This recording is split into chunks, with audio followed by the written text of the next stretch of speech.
I have a friend who's an artist, and he's sometimes taken a view which I don't agree with very well. He'll hold up a flower and say, "Look how beautiful it is." And I'll agree, I think.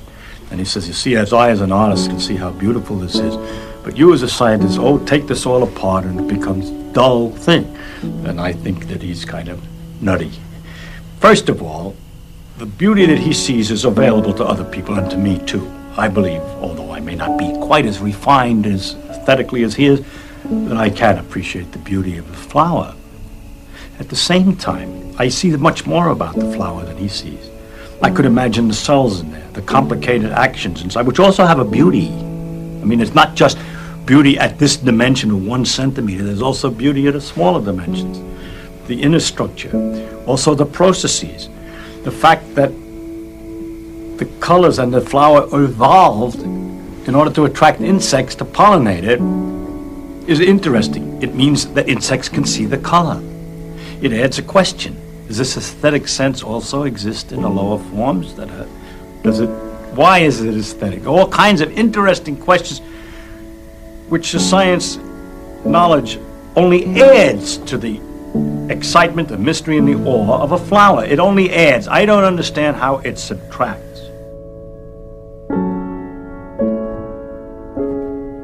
If you expected science to give all the answers to the wonderful questions about what we are, where we're going, what the meaning of the universe is, and so on, then I think you could easily become disillusioned and then look for some mystic answer to these problems. How a scientist can take a mystic answer, I don't know, because the whole spirit is to understand. Well, never mind that. I don't understand that. But anyhow, if you think of it, though, the way I think of what we're doing is we're exploring. We're trying to find out as much as we can about the world.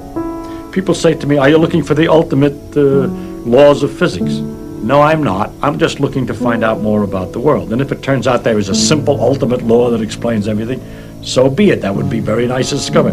If it turns out it's like an onion with millions of layers and we're just sick and tired of looking at the layers, then that's the way it is. But whatever way it comes out, its nature is there and she's going to come out the way she is. And therefore, when we go to investigate it, we shouldn't pre-decide what it is we're trying to do except to find out more about it.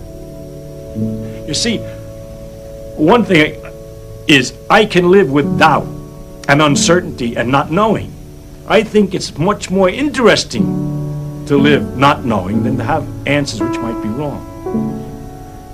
I have approximate answers and possible beliefs and different degrees of certainty about different things, but I'm not absolutely sure of anything, and there are many things I don't know anything about.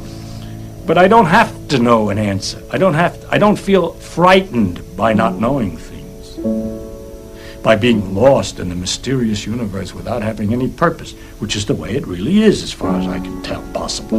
It doesn't frighten me. And so altogether, I can't believe the special stories that have been made up about our relationship to the universe at large, because they seem to be too simple, too connected, too local, too provincial. The earth, he came to the earth. One of the aspects of God came to the earth, mind you. And look at what's out there. How can it isn't in proportion. Anyway, it's no use arguing. I can't argue it. I'm just trying to tell you, with the scientific view, or my father's view, that we should look to see what's true and what may not be true. Once you start doubting, which I think to me is a very fundamental part of my soul, is to doubt and to ask. And when you doubt and ask, it gets a little harder to believe.